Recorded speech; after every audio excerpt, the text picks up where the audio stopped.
ఈరోజు ఇక్కడే మీరు చూస్తున్నారు, ఏదైతే వీవర్ సేల పెట్టాడు, ఒక ప్రయోగం 20 మగ్గాలు ఆయన సొంత డబ్బులతో పెట్టి దీన్ని అభివృద్ధి చేసి ఇప్పుడు ఇలాంటివి ఏ విధంగా చేయాలనో వర్కౌట్ చేసే పరిస్థితికి వచ్చాడు.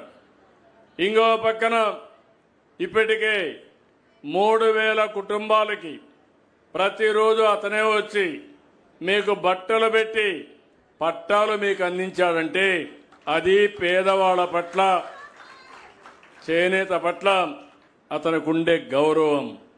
ఇప్పటికీ ఒక 2000 పనులు పూర్తి చేశాడు. ఆయన ఆలోచన ఒకటి, రాష్ట్రంలోనే ఒక ఆదర్శ నియోజకవర్గంగా ఈ మంగళగిరి ఉండాలనేది అతని సంకల్పం. తప్పకుండా నెరవేరుతుందని నేను ఆశిస్తున్నాను. ఎందుకంటే డిజర్వింగ్గా కూడా